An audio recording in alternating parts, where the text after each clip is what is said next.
Hello बच्चों, तो हमारा चैप्टर चल रहा था फाइनेंशियल स्टेटमेंट। ठीक है, फाइनेंशियल स्टेटमेंट हमारा चैप्टर चल रहा था।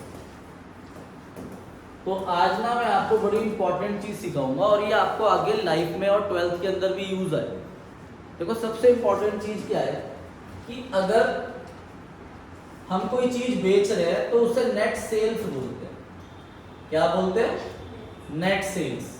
अगर हम कोई चीज बेच रहे हैं और वो चीज हमें कितने की पड़ी थी, उसे क्या बोलते हैं? कॉस्ट। पूरा याद में मत रखो, चाहे कॉस्ट ऑफ गुड सोल्ड पूरा बोलते हैं वैसे तो, पर आप ये याद रखो कॉस्ट। मान लो मुझे कोई चीज पड़ी 100 की, मैंने उसे बेचा 120 में, तो जो 20 रुपीज है वो मेरा ग्रॉस प्रॉफिट होता है। ठीक है भाई, कॉस्ट मतलब कितने की मुझे पड़ी थी और मैंने कितने की बेची, उसे क्या बोलते हैं? सेल्स। ठीक है, और जो डिफरेंस है वो हमारा क्या होता है? Gross profit. अब क्वेश्चन कैसे आएगा? क्वेश्चन ये आएगा, देखो पहले तो ये दो फॉर्मूले याद रखो कि अगर आपके पास कॉस्ट है तो कॉस्ट में ग्रॉस प्रॉफिट ऐड करेंगे तो हमारे पास सेल आ जाती है। क्या आ जाती है? सेल्स। भाई अगर 100 रुपए की चीज है, 20 रुपए प्रॉफिट जोड़ के मैंने उसे सेल कर दिया। ठीक है, पर अगर हमारे पास नेट सेल्स है, क्या है? तो उसमें से ग्रॉस प्रॉफिट माइनस होता है तो मेरे पास कॉस्ट आ जाती है। सिंपल बात है भी। अगर मैं कोई चीज 100 रुपए की बेच रहा हूं और 20 रुपए प्रॉफिट है तो मेरे लिए कितने का है? 80 रुपीज का। या ऐसी मान लो अगर मेरे पास कोई चीज 200 की है, मैंने उसमें 10 रुपए प्रॉफिट जोड़ा तो कितने की बेच दी? 210 की। क्लियर है भाई? आई बात समझ में? तो क्वेश्चन हमें कैसे बोलेगा? क्वेश्चन एग्जांपल के थ्रू समझो। क्वेश्चन के अंदर बोला है कि हमारे पास कॉस्ट दे रखी है 5 लाख। कॉस्ट मतलब कॉस्ट ऑफ गुड सोल्ड पूरा। ठीक है, कॉस्ट है 5 लाख और ग्रॉस प्रॉफिट है 10% ऑन कॉस्ट। तो बताओ ग्रॉस प्रॉफिट कितना होगा? कॉस्ट है 5 लाख और ग्रॉस प्रॉफिट 10% है कॉस्ट के, तो बताओ ग्रॉस प्रॉफिट कितना हुआ? 50,000। ठीक है भाई, 50% करेंगे ना तो ग्रॉस प्रॉफिट कितना आ गया? 5 लाख का 10% कितना हो गया? 50,000। तो बताओ नेट सेल कितनी हुई? 5 लाख कॉस्ट है, 50,000 प्रॉफिट है, तो बताओ सेल कितने में कर रहा हूं? ऐड कर दूंगा ना, 5,50,000। देखो वही लिखा, कॉस्ट में जीपी क्या होता है? ऐड, तो सेल आ गई। आया समझ सबको? क्लियर है भाई? कोई दिक्कत तो नहीं? इतना में कुछ नोट करना है तो कर लो इतने। देखो भैया, अब जैसे मान लो आपके पास नेट सेल्स दे रखी है। नेट सेल्स है 10 लाख रुपीज। ग्रॉस प्रॉफिट दे रखा है 10% ऑन सेल्स, मतलब नेट सेल्स एक ही बात है। नेट सेल और सेल एक ही बात। ठीक है, तो बताओ ग्रॉस प्रॉफिट कितना होगा और कॉस्ट कितनी होगी? फाइंड आउट करो अपने आप। ठीक है, करो फाइंड आउट। ठीक है, तो 10% सेल का करा 1 लाख आ गया और नेट सेल में से जीपी माइनस करा तो कॉस्ट आ गई 9 लाख। देखो सिंपल था ना? अब देखो एक बात हमेशा याद रखना, हमेशा जो मैं ये बता रहा हूं कि आपको नेट सेल्स दे रखी है 5 लाख रुपीज। ठीक है, ग्रॉस प्रॉफिट लिखा है सिर्फ 20%, आगे लिखा ही नहीं कुछ। ठीक है, तो कह रहे हैं बताओ ग्रॉस प्रॉफिट कितना है और कॉस्ट कितनी है। तो हमेशा याद रखना, हमेशा, कि अगर ग्रॉस प्रॉफिट के आगे कुछ नहीं लिखा ना तो हमेशा किस पे होती है वो? Net sales. ऐसा नहीं है कि इसमें नेट सेल गिवन है तो इसके नेट सेल पे है, ऐसा नहीं है। अगर यहां पर मेरे पास कॉस्ट होती और जीपी 20% लिखा होता तब भी वो किस पे माना जाता? Net cell.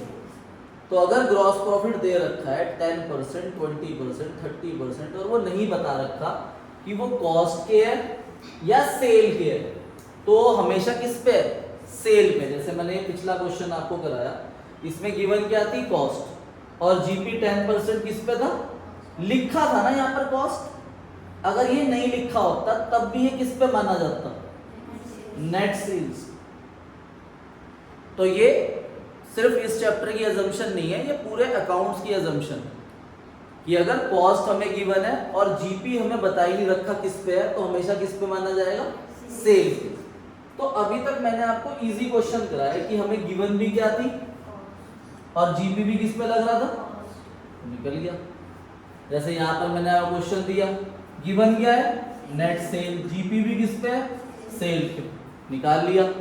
यहाँ पर क्या है, नेट सेल, बता ही नहीं रखा जीपी किस पे है, किस पे है, तो 5 लाख का 20% कितना हो गया, 1 लाख, तो कॉस्ट कितनी आ गई, 4 लाख। अब दिक्कत कहाँ आएगी, अब दिक्कत आएगी यहाँ पर। अब जो मैं कंसेप्ट समझाने जा रहा हूँ, ध्यान समझना, ठीक है भाई। अब मान लो आपके पास क्वेश्चन में दे रखी है नेट सेल्स, नेट सेल्स आपको दे रखी है 18 लाख रुपीस, कितनी, और ग्रॉस प्रॉफिट आपको दे रखा है 20% ऑन कॉस्ट। कह रहे हैं ग्रॉस प्रॉफिट बताओ कितना है और कॉस्ट बताओ कितनी है। अब हम डायरेक्टली लगा ही नहीं सकते। देखो इस क्वेश्चन के अंदर गिवन क्या थी, सेल, जीपी भी किस पे था, तो निकाल लिया था ना। यहां पर क्वेश्चन में गिवन क्या है, सेल, पर जीपी किस पे है, तो जब ये दोनों अलग होगी ना तब एजम्पशन चलेगी। तब क्या चलेगी, एजम्पशंस। और एज्यूम हम किसे करेंगे, जिस पे जीपी लग रहा है, तो जीपी किस पे लग रहा है, तो ध्यान समझना। अब मैथ चलेगी, मैथ, ठीक है। तो हम कॉस्ट को ना x मान लेंगे, लेट कॉस्ट बी x, तो x आ गई मेरे पास फिगर किसकी, कॉस्ट की, और जीपी कॉस्ट की कितने परसेंट है, तो x का 20% कितना हुआ, 0.2x, यही होता है ना, x का 20% 0.2x। अब बताओ कॉस्ट में जीपी प्लस होता है या माइनस, अभी लिखवाया था यहाँ पे पीछे फॉर्म में लिखवाया था ऊपर, कॉस्ट में जीपी क्या होता है, तो कॉस्ट में जीपी क्या करूंगा, प्लस, तो कॉस्ट में जीपी प्लस होगा तो क्या आती है, नेट सेल्स। बताओ इन दोनों को प्लस से कितना आ जाएगा, 1.2x, भाई x प्लस 0.2x 1.2x होता है ना, ठीक है भाई। अब ये एक इक्वेशन आ गई मेरे पास। अब बताओ हमें क्वेश्चन में गिवन क्या है, नेट सेल गिवन है ना, कितनी है, 18 lakh is equal to 1.2x, ये इधर जाके डिवाइड हो जाएगा, तो 18 lakh divide by 1.2 is equal to x, तो x की वैल्यू फाइंड आउट कर लो, तो 15 लाख आ जाएगी, कितनी आ जाएगी, 15 लाख। और x क्या है, तो कॉस्ट कितना आ गया, 15 लाख, और जीपी कितना है कॉस्ट का 20%, तो ये कितना आ गया, 3 लाख। 15 प्लस 3 कितना होता है, और सेम मैच होगी। ध्यान से समझो और नोट करो इसको, और ये 100% आएगा एग्जाम के अंदर, ठीक है। तो इसके अंदर हमें गिवन था सेल और जीपी किस पे लग रहा था, कॉस्ट पे। अब हमें कॉस्ट गिवन होगी और जीपी सेल पे होगी, ठीक है। जैसे हमें कॉस्ट गिवन है, कॉस्ट ऑफ गुड्स सोल्ड हमें गिवन है 9 लाख रुपीस, ठीक है, और जीपी लिखा हुआ है 25% सिर्फ। अगर कुछ ना लिखा हो तो जीपी किस पे मानते हैं, सेल्स पे, तो नहीं लिखा हुआ तो जीपी है किस पे, नेट सेल्स पे। और क्वेश्चन कह रहा है कि सेल्स बताओ कितनी है, सेल्स बताओ और ग्रॉस प्रॉफिट बताओ। अब ये गिवन क्या है हमें, और जीपी किस पे है, अलग अलग है ना, तो किसे x मान लूंगा, तो इसे x मान लूंगा। तो क्या करेंगे, लेट नेट सेल्स या सेल्स लिख दो, नेट सेल्स बी x, तो x का कितना परसेंट है जीपी, 25, तो जीपी कितना हो गया 0.25x।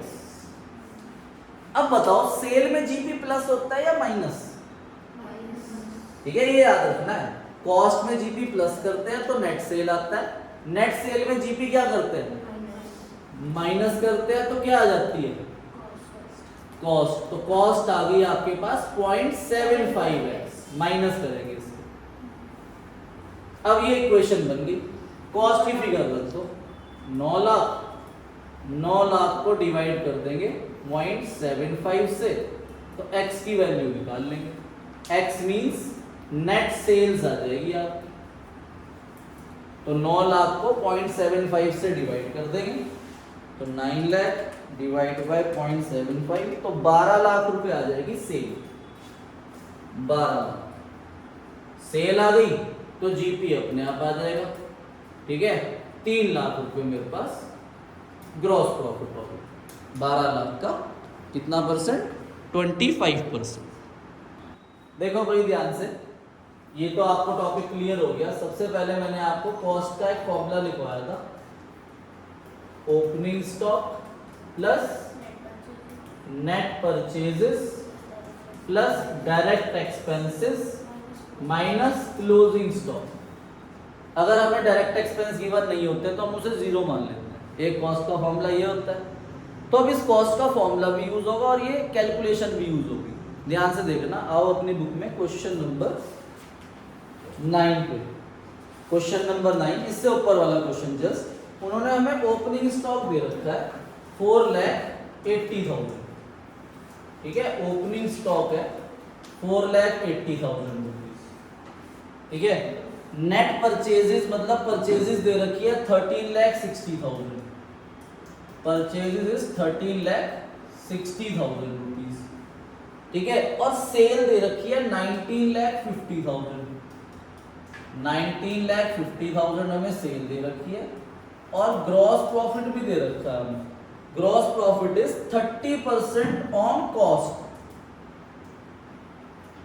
और क्वेश्चन हमें कह रहा है कि आपको कैलकुलेट करना है क्लोजिंग स्टॉक।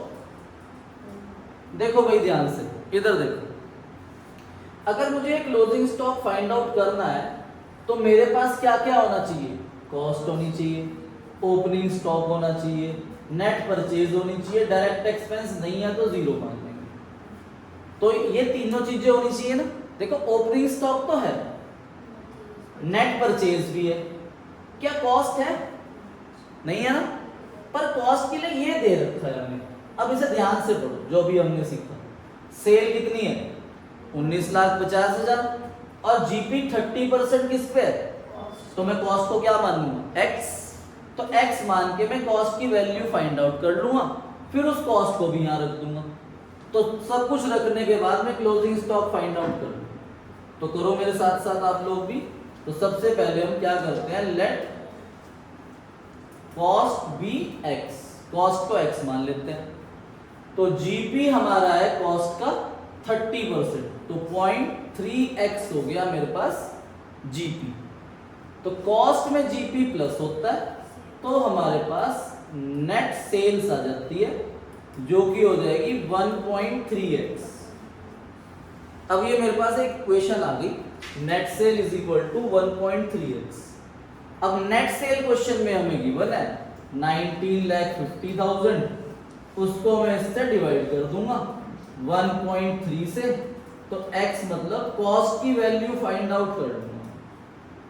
ठीक है भाई, तो 19,50,000 को मैं 1.3 से डिवाइड करूंगा, तो 13 लाख रुपीस मेरे पास कॉस्ट आ गई। तो कॉस्ट मैंने फाइंड आउट कर ली 13 लाख रुपीस। ठीक है भाई, 13 लाख रुपीस मेरे पास कॉस्ट आ गई। 19,50,000 डिवाइड बाय 1.3, 15 लाख सॉरी। ठीक है, 15 लाख रुपीस मेरे पास कॉस्ट आ गई। अब ये वाला फॉर्मूला लगाओगे आप, कॉस्ट को कितना रख दोगे।